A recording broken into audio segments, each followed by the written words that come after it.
Au royaume des millisecondes, une simple erreur, un clignement d'œil mal maîtrisé, suffit à réduire un génie en poussière.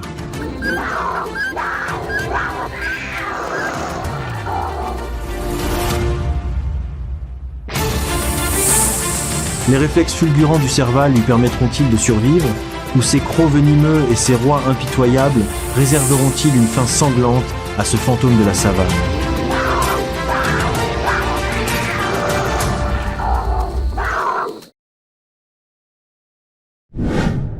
Le Ter des Assassins.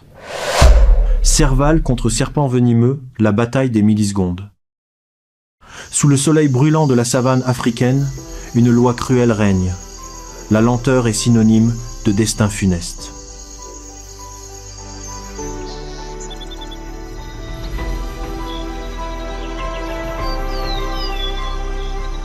Bienvenue au Serengeti, le pays des assassins où chaque brin d'herbe peut dissimuler une sentence de mort.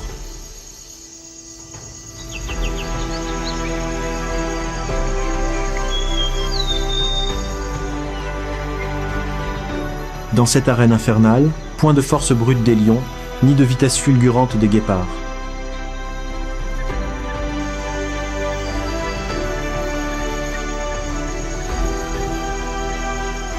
Nous assisterons à un affrontement bien plus sophistiqué, dramatique et mathématique, la bataille des millisecondes.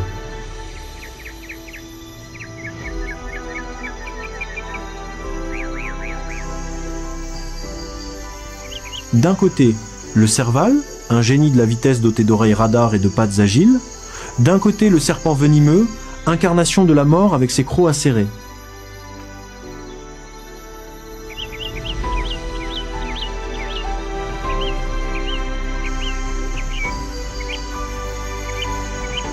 Dans cet espace où la vie et la mort sont reines, la moindre erreur est fatale.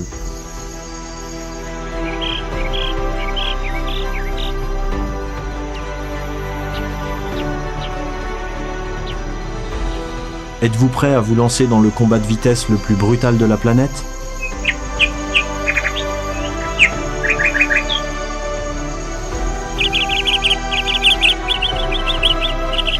Ne vous laissez pas tromper par l'apparence gracieuse du Serval, avec ses longues pattes fines et sa démarche élégante.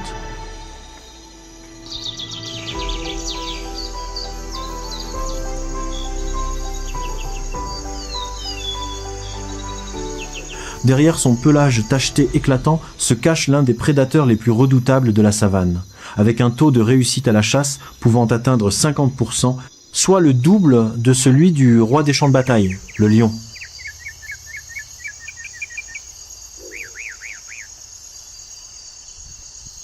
Pour comprendre pourquoi on le qualifie de génie, observez un serval dans l'herbe sèche.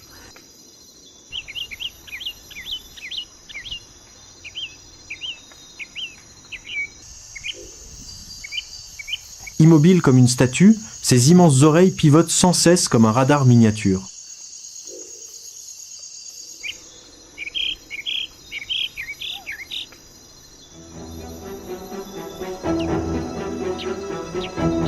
Sous l'herbe jaune desséchée, un cobra se glissa silencieusement, mais pour le Serval, le bruit résonna comme le tonnerre.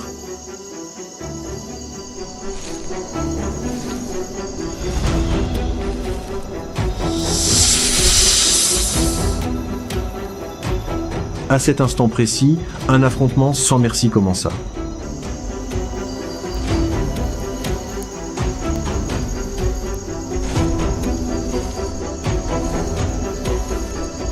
Le Serval avançait pas à pas, enroulé sur ses 4 ressorts d'acier.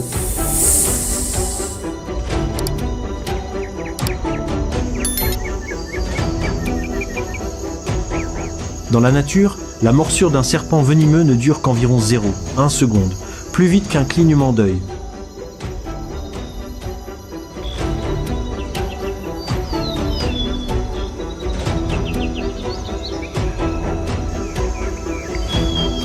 Face à une mort imminente, le Serval utilisa son arme ultime, la vitesse de la lumière réfléchie.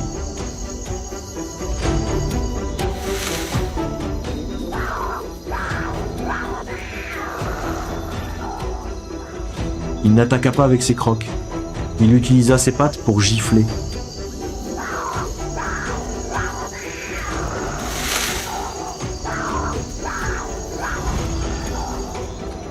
le serpent se projeta comme un éclair venimeux, mais le serval ne broncha pas.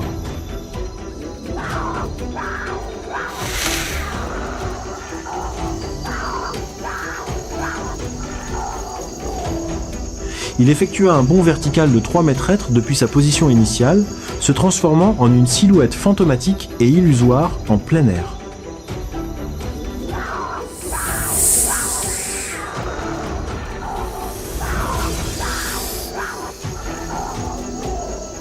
Mais avant même de toucher le sol, ses pattes s'abattirent à la vitesse de l'éclair, frappant la tête du serpent avec une précision quasi parfaite. Chaque coup de ses pattes n'était pas seulement un acte d'autodéfense,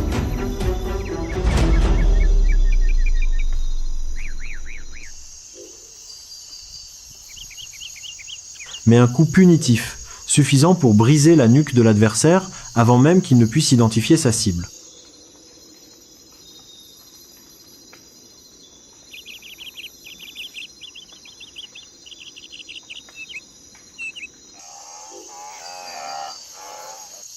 C'était la danse d'une machine de guerre finement réglée pour faire du venin un perdant dans la course à la vitesse.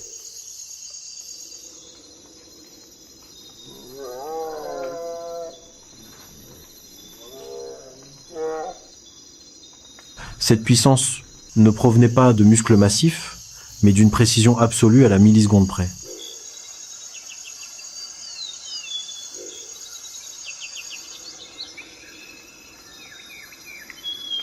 Mais sur la carte des assassins, le serval n'était pas seul.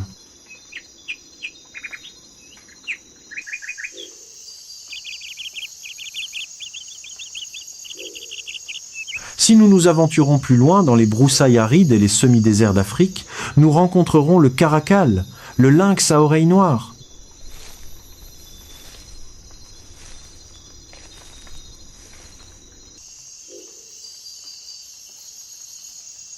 Bien que partageant le même continent, le caracal et le serval régnaient sur des royaumes distincts.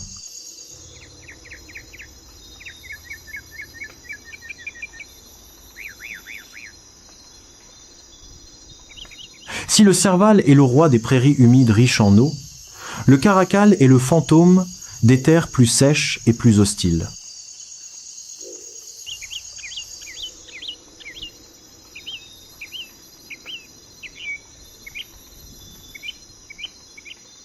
Ils s'affrontent rarement directement, mais tous deux partagent le même code génétique pour une vitesse fulgurante.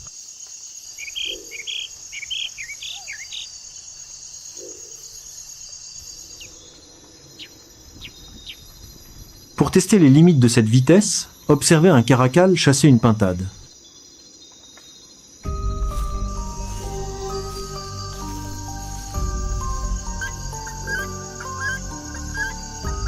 Dans le monde des oiseaux, les pintades sont des expertes en évasion, capables de s'envoler verticalement à la vitesse d'une flèche.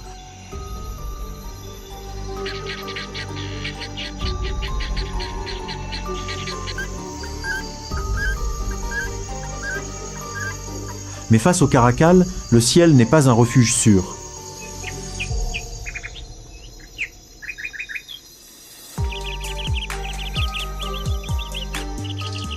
Regardez, dès que la pintade déploie ses ailes et quitte le sol, le caracal bondit comme une bombe.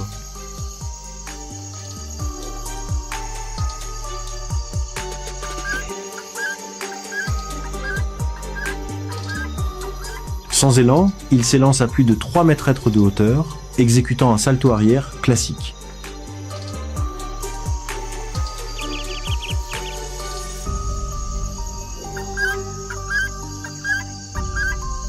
Ses mains griffues se déploient, saisissant sa proie juste au moment où elle atteint une hauteur que les autres prédateurs sont impuissants à arrêter.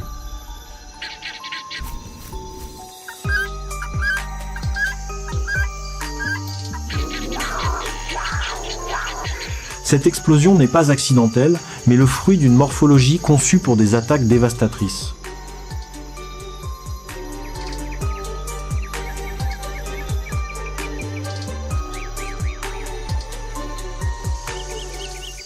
Contrairement au serval, plus élancé, le caracal possède une musculature beaucoup plus dense et puissante.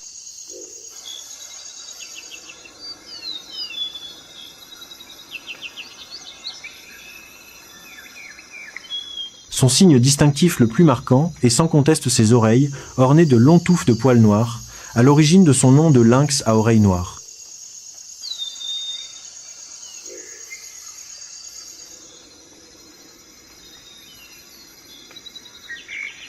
Loin d'être un simple ornement, ses oreilles sont contrôlées par plus de 20 muscles distincts, agissant comme des antennes ultrasensibles qui lui permettent de localiser ses proies avec une précision quasi parfaite dans son environnement aride et broussailleux.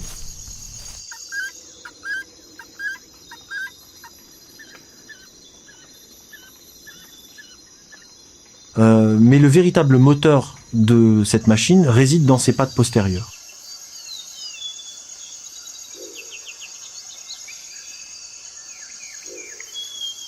Les muscles des cuisses du caracal possèdent une densité extrêmement élevée de fibres à contraction rapide, lui permettant de générer une poussée phénoménale en un instant, sans élan.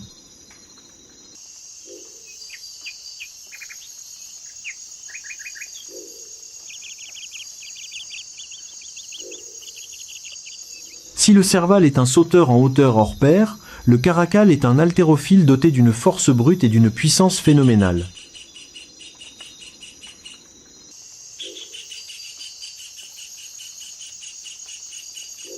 Côté comportement, le caracal est solitaire et d'un tempérament fougueux.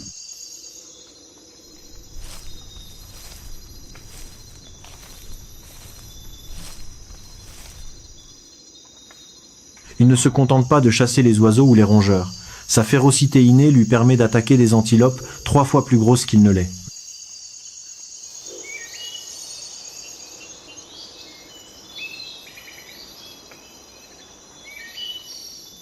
Dans les rudes régions semi-désertiques où les ressources sont rares, le caracal a appris à être plus brutal que n'importe quel autre petit félin.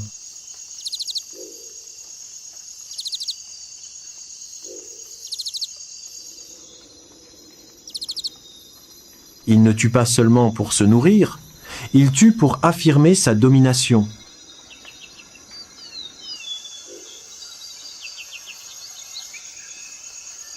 Dans le maquis, il n'a pas de rivaux.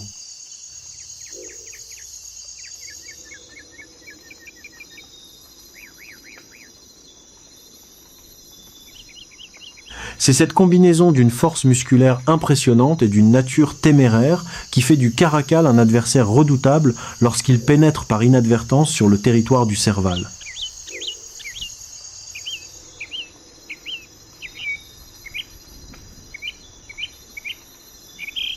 À la frontière de 2 royaumes, là où les prairies humides du Serval rencontrent les broussailles arides du Caracal, se trouve la zone grise des conflits les plus brutaux.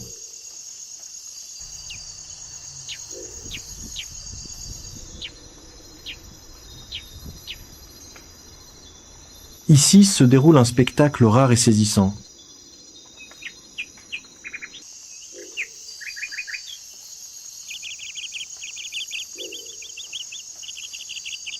Sous un soleil de plomb, un cobra géant tente de se dissimuler après avoir tué sa proie.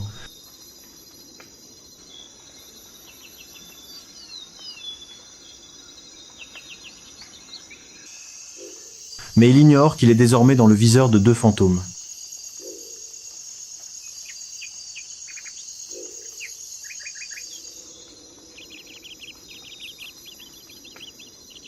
Venant de l'est, le serval approche, ses oreilles aux aguets captant la moindre vibration.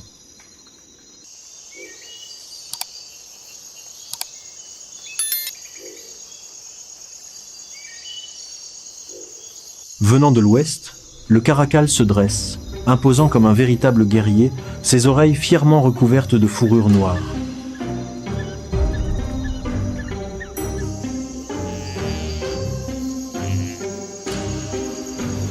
Leur objectif commun est le serpent venimeux, mais la véritable récompense est l'affirmation de leur domination.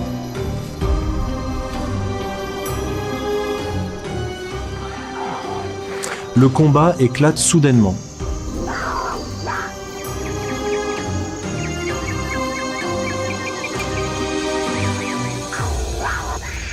Alors que le cobra déploie son capuchon pour attaquer, les 2 fantômes déchaînent simultanément leur vitesse.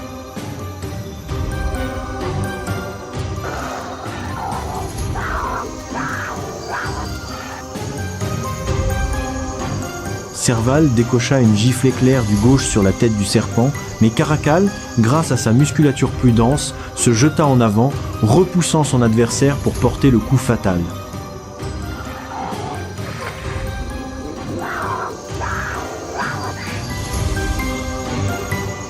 Le Serengeti était désormais plongé dans un chaos indescriptible, comme une danse des ressorts.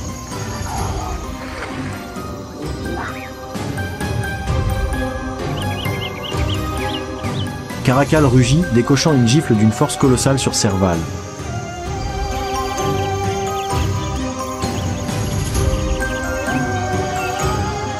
Serval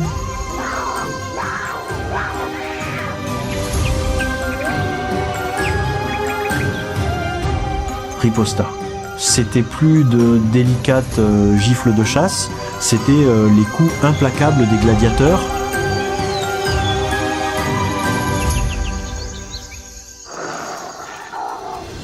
Des griffes fendaient l'air, des grognements résonnaient dans le désert aride.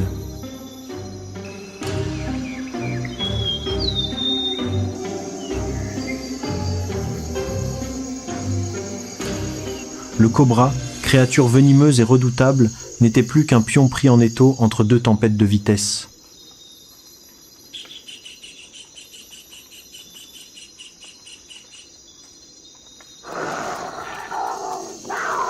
Ce combat ne laissait aucune place à l'erreur.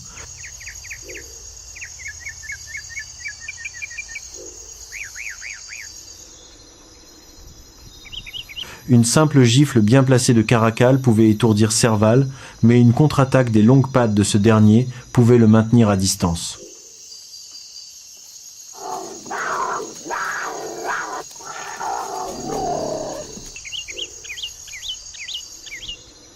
Deux machines de guerre, perfectionnées pendant des millions d'années, s'affrontaient désormais à leurs répliques les plus parfaites.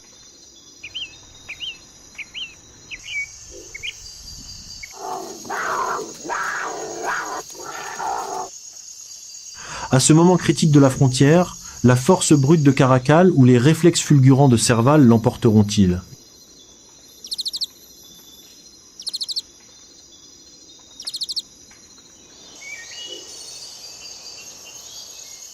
Et surtout, au cœur de leur guerre civile, le démon aux jambes trouvera-t-il une brèche d'une milliseconde pour porter son coup final et vengeur ?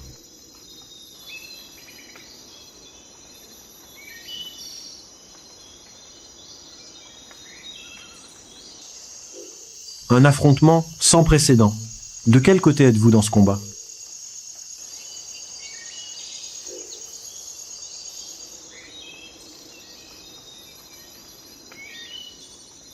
L'équipe Serval et ses réflexes agiles ou l'équipe Caracal et sa puissance explosive ?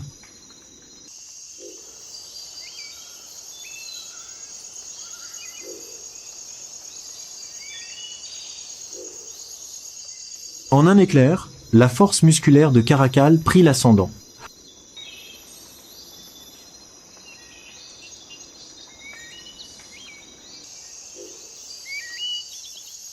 Il asséna un coup puissant qui projeta Serval au loin, puis se jeta sur la tête du cobra, neutralisant ses crocs venimeux avant même que son adversaire puisse réagir.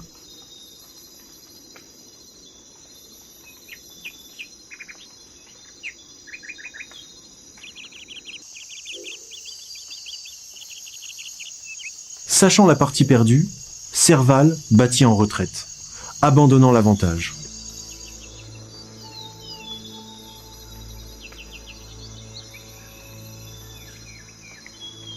Caracal rugit avec autorité, serrant fermement sa proie avant de disparaître dans les buissons secs à la vitesse de l'éclair.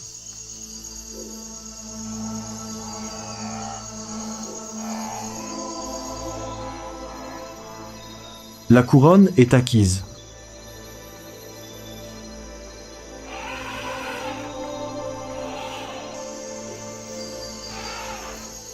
Au pays des assassins, le vainqueur doit faire preuve non seulement de vitesse, mais aussi d'une cruauté implacable au moment opportun.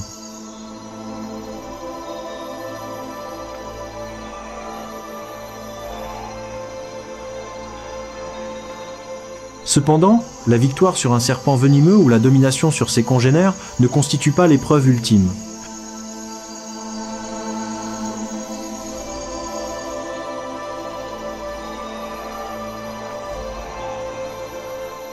Dans le Serengeti, le prédateur d'un instant peut devenir la proie de l'instant suivant, lorsque les véritables rois se révèlent.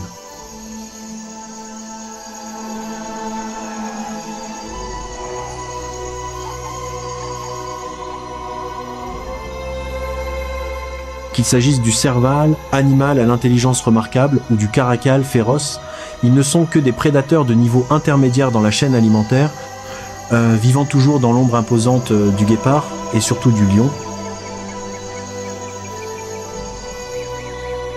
Ce coin sombre de la savane est d'une cruauté sans nom.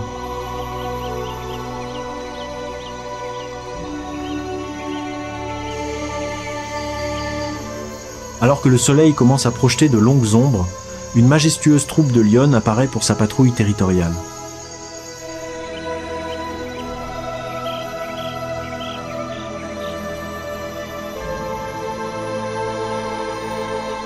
Pour les lions, tuer les lionceaux d'autres espèces félines n'est pas une question de nourriture, mais une tactique impitoyable pour éliminer leurs concurrents dès leur plus jeune âge.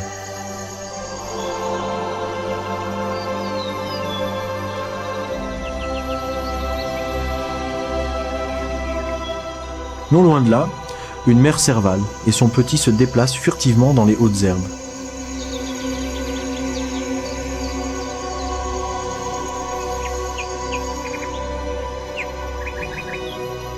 Un instant d'inattention suffit, le petit, curieux, s'éloigne de quelques pas de sa mère et le scénario fatal se déclenche.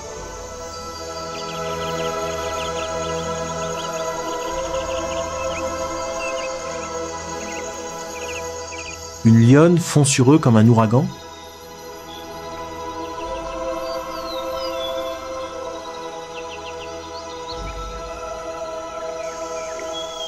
Submergée et intimidée par l'immense puissance des lions, la mère servale resta figée, impuissante, tandis qu'elle regardait son petit être emporté entre leurs dents acérées.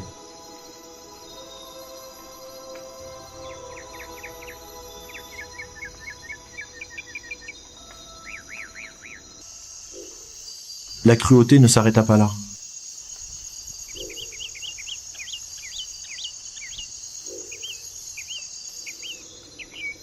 Les lions n'achevèrent pas leur proie sur le champ.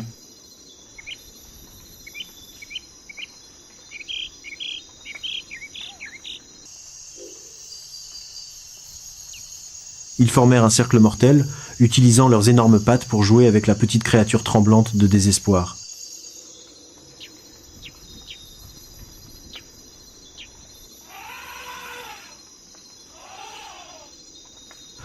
Sous ces coups d'apparence ludique mais d'une violence inouïe, la vie du petit s'éteignit lentement, complètement anéantie aux pieds de ces rois impitoyables.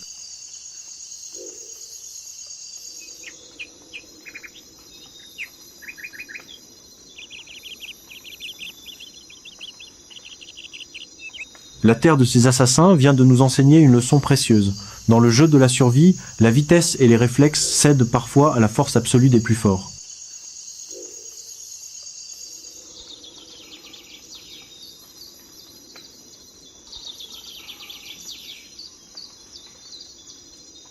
Une fin amère, pour un génie de la vitesse.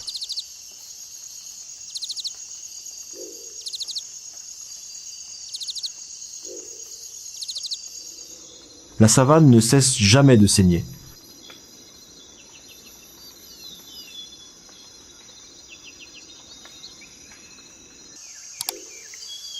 Que pensez-vous de cet acte cruel des lions ? Est-ce de la cruauté ou simplement une règle inévitable pour protéger la lignée royale ?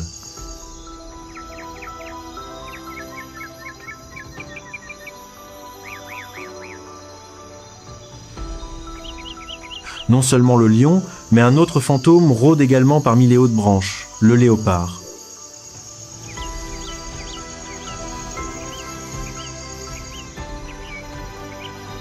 Prêt à bondir sur le serval en un clin d'œil.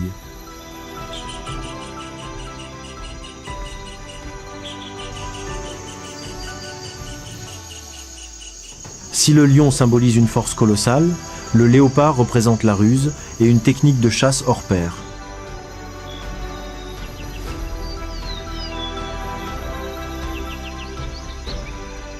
L'existence du Serval dans le Serengeti est une symphonie de talent et de tragédie.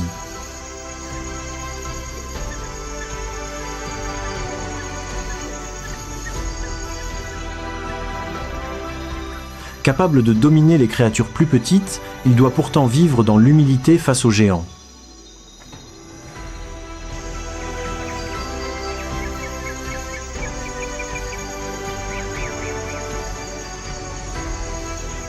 Survivre dans cette contrée n'est pas chose facile. C'est une course contre la montre sans fin, où chaque milliseconde de vigilance est une question de vie ou de mort.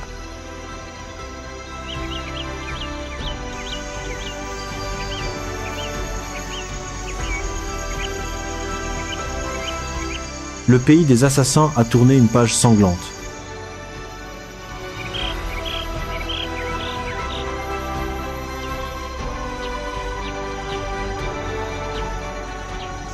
Ici, la couronne n'appartient ni au plus rapide ni au plus fort, mais à celui qui sait s'adapter pour voir le soleil se lever demain.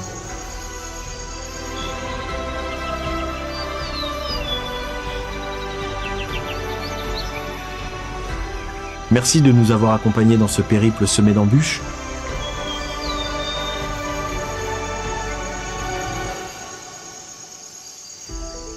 N'oubliez pas de vous abonner pour ne manquer aucune de nos prochaines aventures.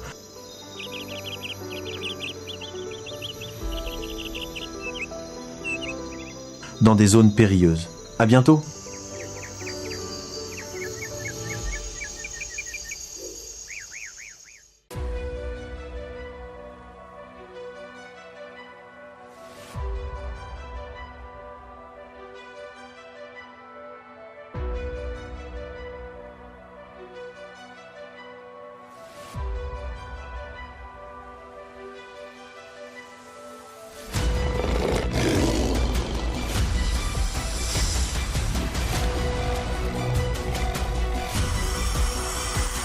Sous le soleil brûlant du Kalahari, la survie se joue avec acharnement.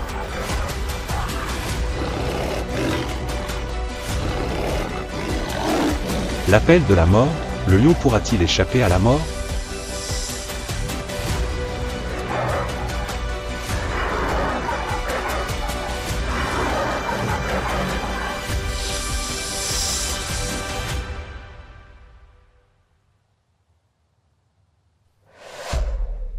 Le Kalahari féroce, la lutte pour la survie entre lion et mamba noir.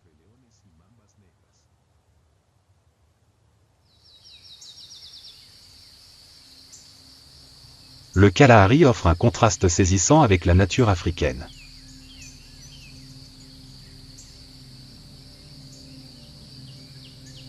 S'étendant entre la Namibie, le Botswana et l'Afrique du Sud, le Kalahari est un désert semi-aride, où la chaleur diurne peut brûler le sol et le froid nocturne, blesser la peau.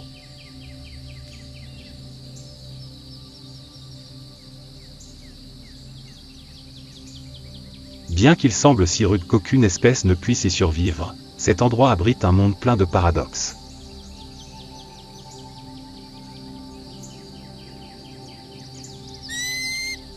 C'est dans cet environnement hostile que les survivants les plus endurcis se sont forgés.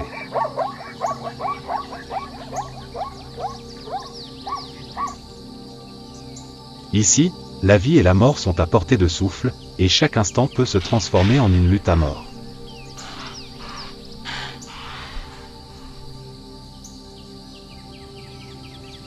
Mais dans ce monde impitoyable, une force s'exerce encore sur la savane entière.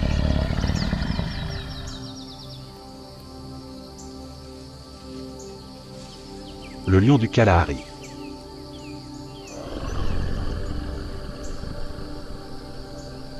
Le maître absolu de cette terre brûlante.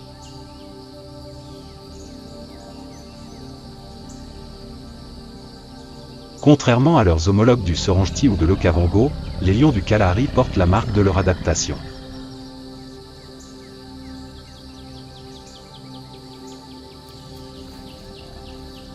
Leur crinière est plus courte et plus claire, non pas pour préserver leur majesté, mais pour dissiper plus rapidement la chaleur sous les 40 degrés du désert.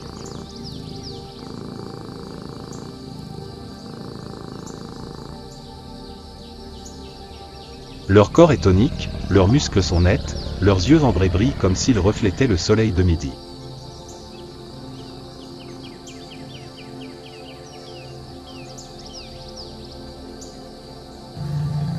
Chaque pas laisse des empreintes profondes sur le sable brûlant, où chaque grain de poussière qui s'élève scintille comme des pièces d'or.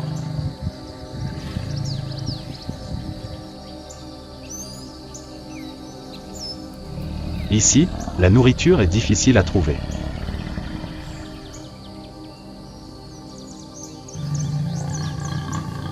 Les proies sont rares et sensibles, et ils sont tous très alertes.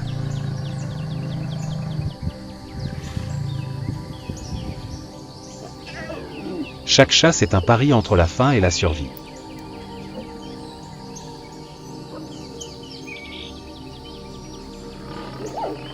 Les femelles de la troupe sont les principales chasseuses.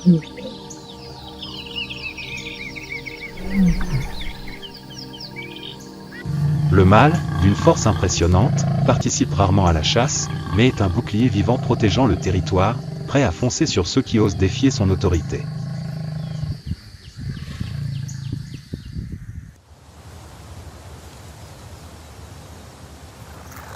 Sous le soleil brûlant, le lion se déplace lentement à travers la prairie jaune brûlée.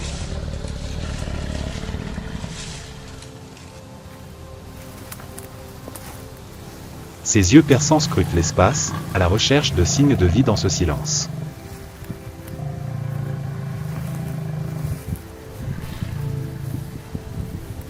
Aucune trace de proie n'apparaît.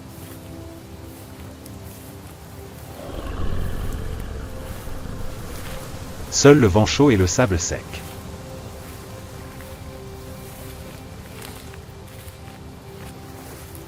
Mais il l'ignore, le danger de mort est tout proche.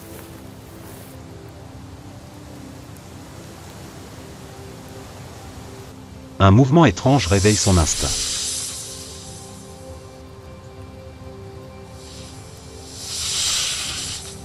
Quelque chose rampe sur le sable.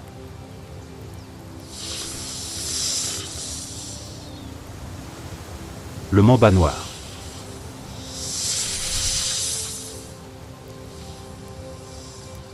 La hantise de toute l'Afrique.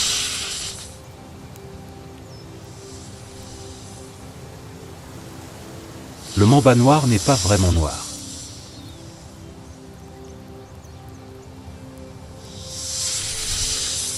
Son nom vient de la couleur noire de jet à l'intérieur de sa bouche, qu'il n'ouvre qu'au moment de l'attaque, signe de mort.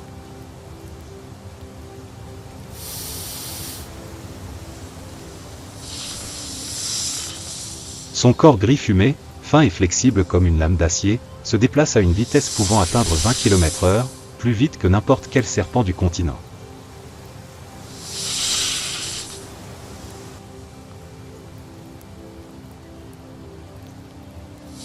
Contrairement aux autres serpents qui guettent leur proie, le mamba noir est un chasseur actif.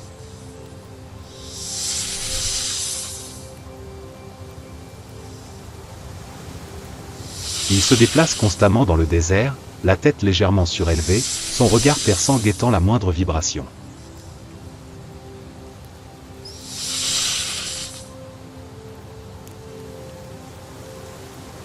Son venin, une puissante neurotoxine, peut paralyser tous les muscles de sa proie en quelques minutes seulement.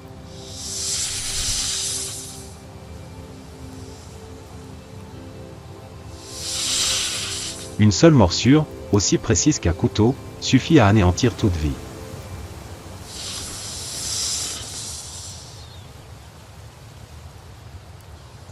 Mais ce qui rend le mamba noir plus terrifiant, ce n'est pas seulement sa vitesse ou son venin, mais son assurance absolue.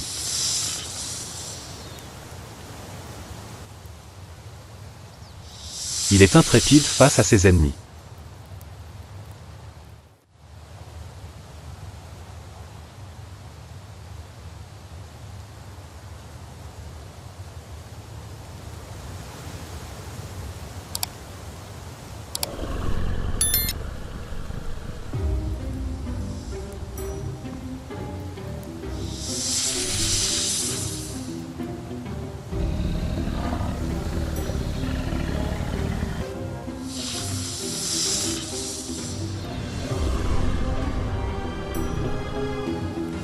Et lorsque les deux chasseurs se rencontrent,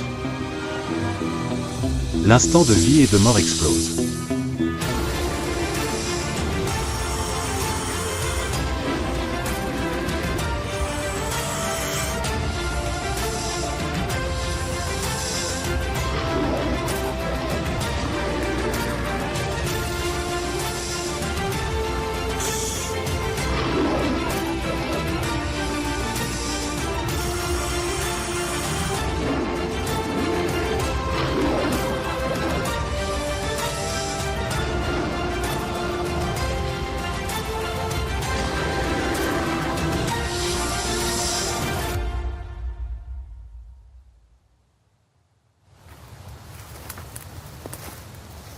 Le venin se répand rapidement. Le lion tente encore de résister, ses yeux flamboyants puis s'éteignant.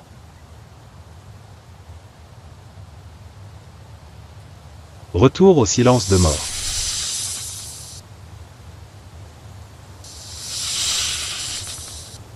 Le souverain de la force succombe sous l'arme invisible du reptile.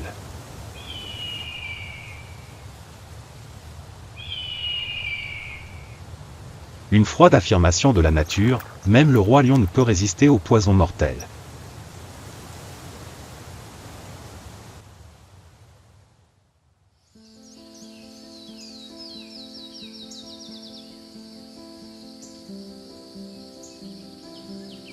La savane du Kalahari n'a jamais été exempte de tragédie.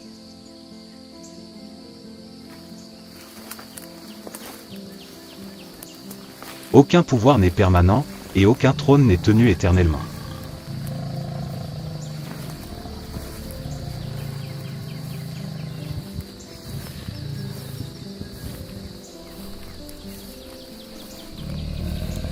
Pour les lions, la vie ne se résume pas à des combats à mort contre des ennemis extérieurs, mais aussi à des confrontations au sein de leur propre groupe.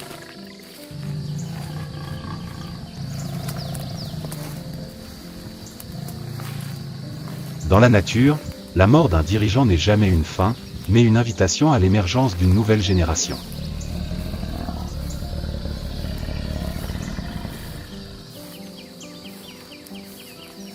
Au cœur du désert aride, à la tombée de la nuit, les lions accomplissent encore discrètement leur mission.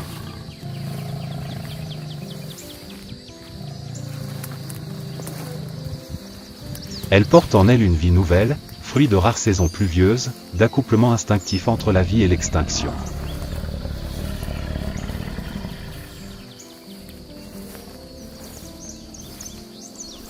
Dans un lieu où le pouvoir se transmet par le sang, la vie et la mort vont toujours de pair.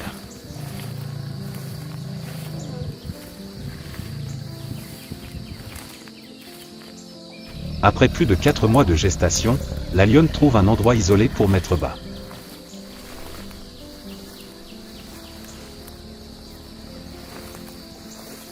Deux à 4 petits lionceaux, la fourrure encore gris pâle et les yeux encore fermés, gisent enroulés dans le sable chaud.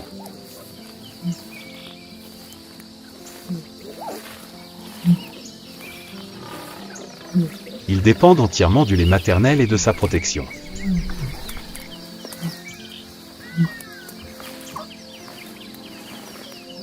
Durant les premières semaines, la lionne tient ses lionceaux à l'écart du reste du groupe.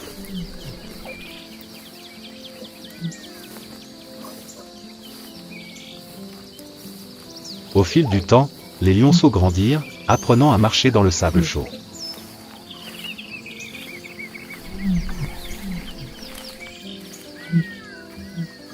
Ils ignoraient qu'au-delà, un monde de conflits les attendait.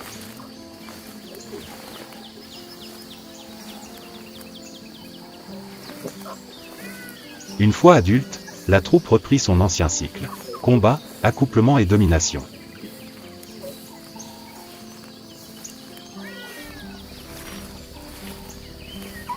Car, lorsqu'une troupe change de main, c'est une tragédie.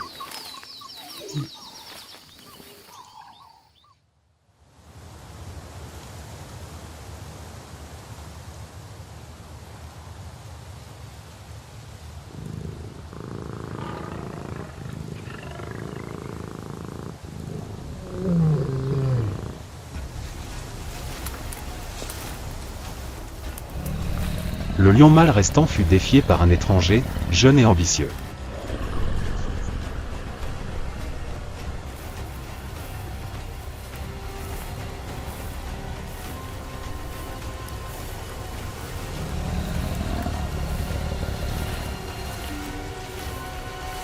façon inattendue, ils se ruèrent l'un sur l'autre.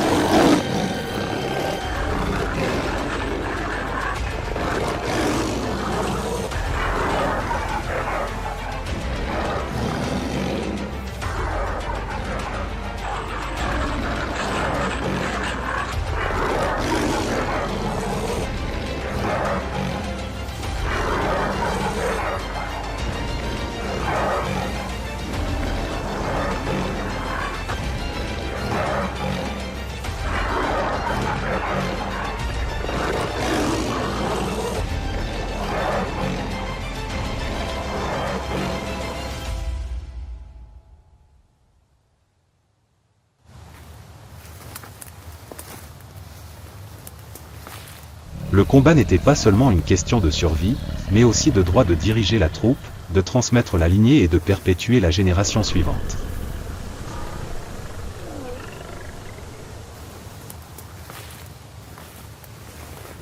Et lorsque la poussière retomba, un seul resta debout.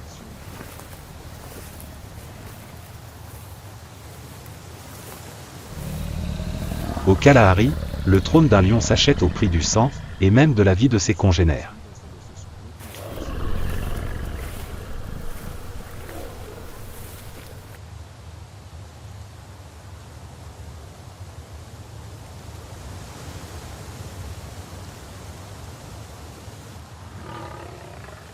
Au bout d'un moment, la troupe s'installa sous la conduite du nouveau souverain.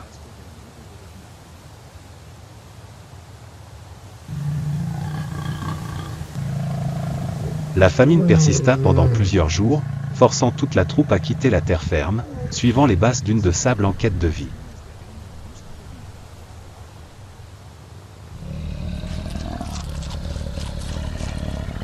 À l'horizon, des traînées vert pâle, signe de l'herbe rare laissée après la courte saison des pluies.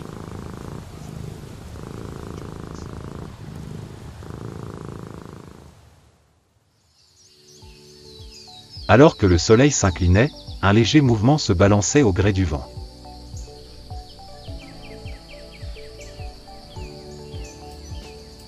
Des silhouettes élancées apparurent parmi la mer d'herbe jaune.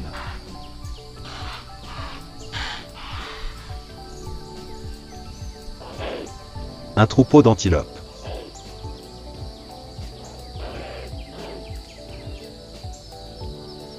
Symbole d'adaptation, les créatures les plus résistantes du semi-désert.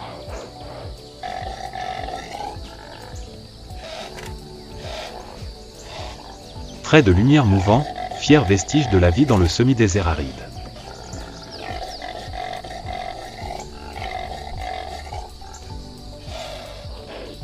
L'oryx est un symbole d'adaptabilité absolue, une créature modelée par la nature pour survivre dans un endroit où la plupart des êtres vivants doivent se soumettre.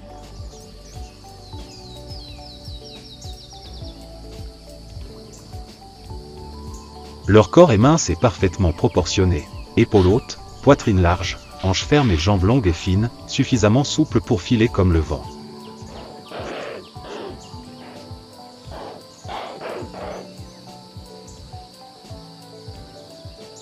Sous le soleil du Kalahari, leur peau gris crème et grise argentée reflète la lumière crue, contribuant à réduire la température corporelle et à se camoufler contre le jaune de l'herbe brûlée.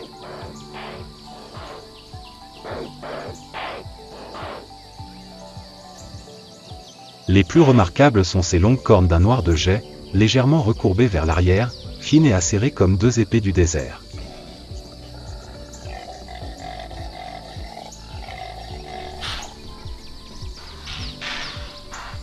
Elles ne sont pas seulement une arme défensive, mais aussi un symbole de fierté, témoignage de la résilience de la vie sur la terre ferme.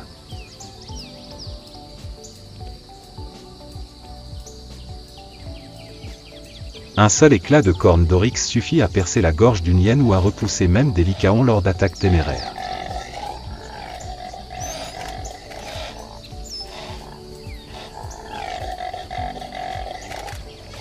Leur système circulatoire est extraordinaire.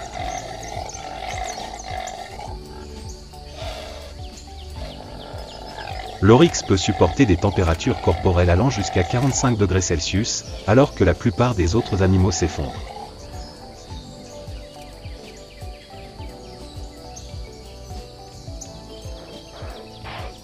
Ils absorbent l'eau des feuilles, l'humidité de l'herbe sèche et profitent de la moindre goutte de rosée qui reste après une nuit froide.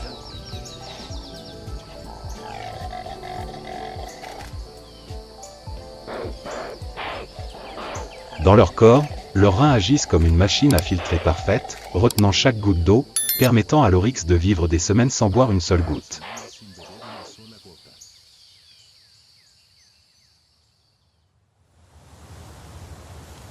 Mais dans le Kalahari, chaque instant de paix est fragile.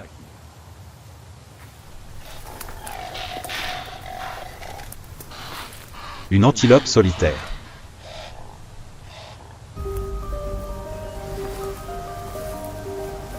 Il ne se doutait pas que le danger n'était pas loin.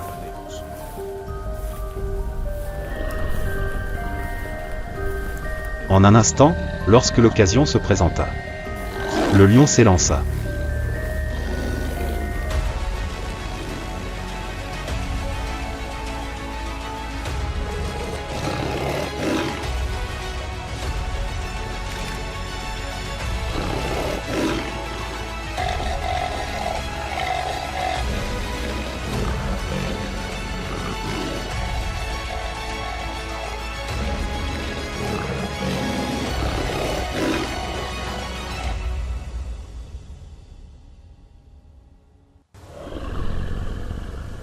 La distance s'est raccourcie de quelques mètres.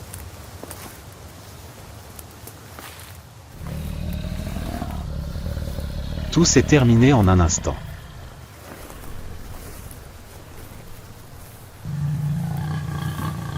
Au Kalahari, un repas n'est pas seulement une question de survie, mais le triomphe de l'instinct.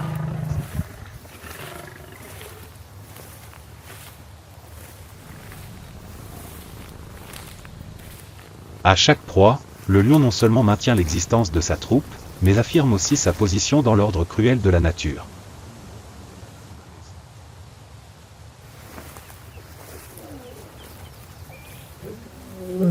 L'après-midi tombe peu à peu sur le Kalahari.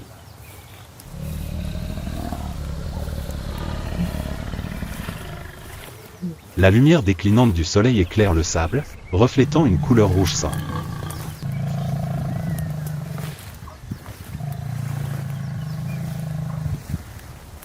La troupe de lions se repose après la chasse, le ventre plein, paresseusement allongé dans le bruissement du vent.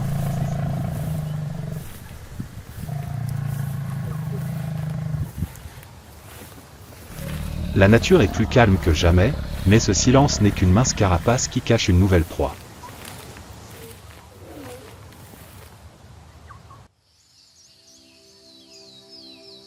Le soleil du Kalahari déverse du feu sur le sol, la chaleur monte.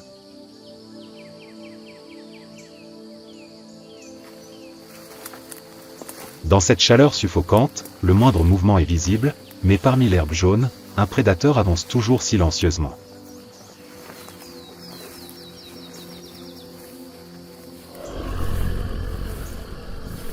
Un léopard.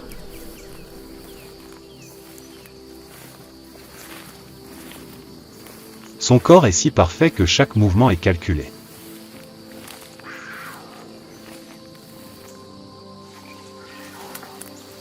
Son dos est courbé comme un arc, ses muscles roulent légèrement sous sa peau jaune sable. Chaque mouvement est fluide, léger, presque silencieux.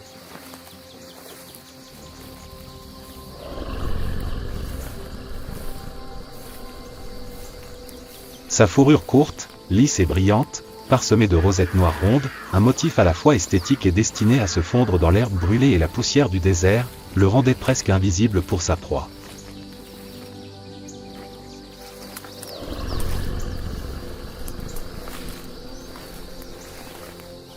Ses épaules puissantes, ses longues pattes fines et sa queue longue de près de la moitié de son corps lui permettaient de maintenir un équilibre parfait dans chaque virage serré.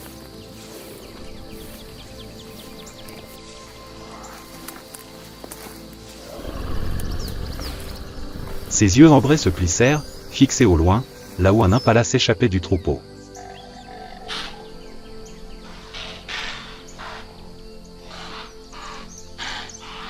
La proie n'était pas imposante, pesant seulement une quarantaine de kilos, avec un corps longiligne, des pattes fines et des muscles puissants et souples, suffisamment pour sprinter jusqu'à 90 km/h si elle détectait un danger.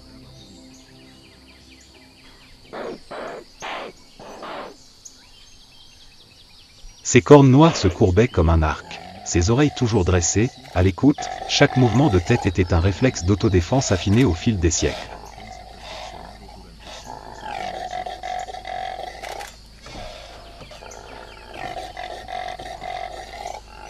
Il était prudent, mais en ce midi brûlant, même les espèces les plus agiles baissaient parfois la garde.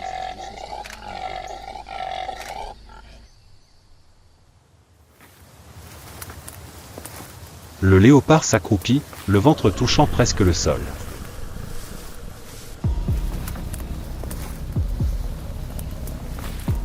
Le vent changea de direction.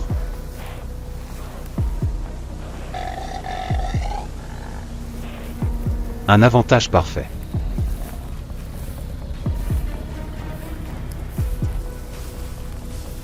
L'air se figea d'impatience.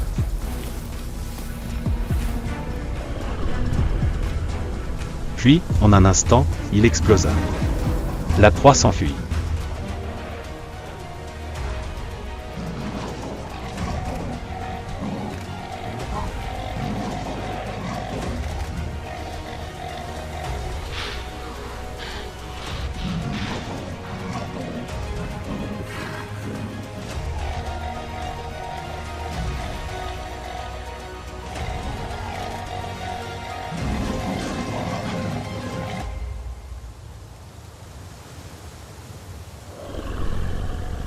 Tout fut terminé en quelques secondes.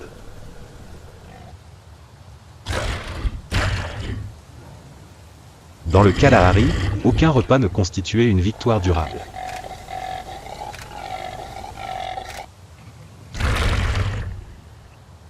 Chaque proie était un jour de plus.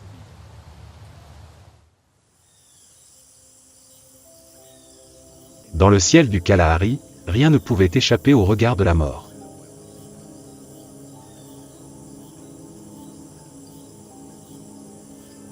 À plus de 1000 mètres d'altitude, de grandes ombres noires tourbillonnaient dans l'air, silencieuses comme les âmes du désert.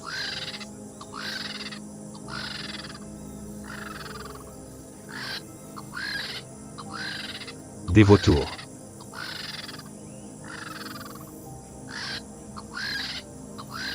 Des oiseaux qui n'avaient pas besoin de chasser, mais qui étaient toujours les derniers à arriver dans chaque combat pour la survie.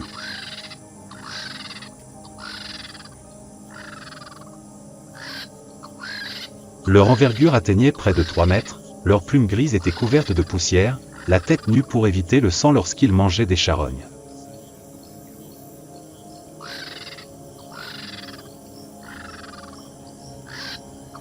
L'odeur de la mort les guide, et en quelques minutes, le ciel calme peut se transformer en un tourbillon de dizaines de vautours.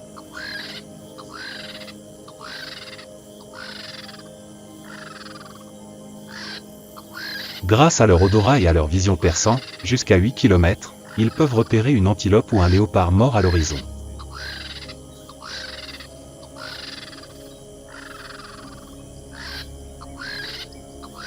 Ils ne tuent pas, mais ils gardent la terre propre.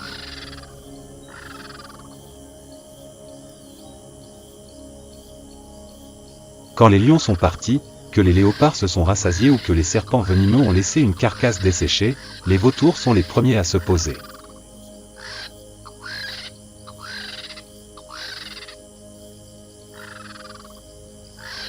Le bruit des ailes, celui des becs qui s'enfoncent dans la chair sèche et le craquement des os résonnent dans le vent chaud.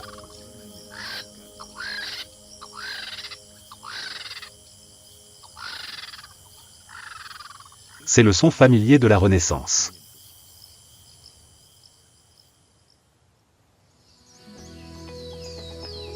Lorsque le soleil disparaît enfin à l'horizon, le Kalahari se pare d'une teinte rouge sang.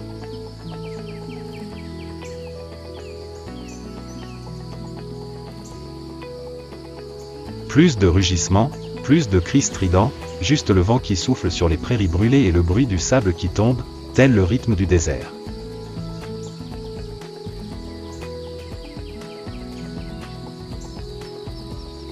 Au-dessus, les vautours tournent encore, retenant leur dernier souffle, puis disparaissent dans le ciel violet foncé.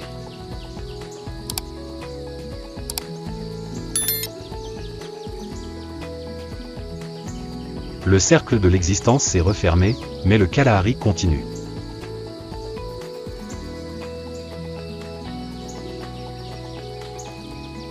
Ici, la mort n'est pas la fin, mais le début de quelque chose de nouveau.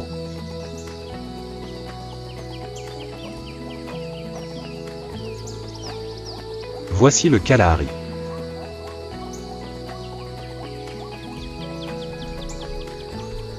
Là où la vie ne s'arrête jamais, changeant seulement de forme pour continuer d'exister.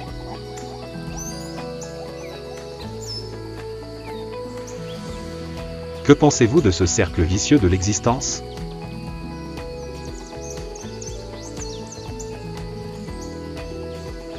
Partagez vos impressions dans les commentaires.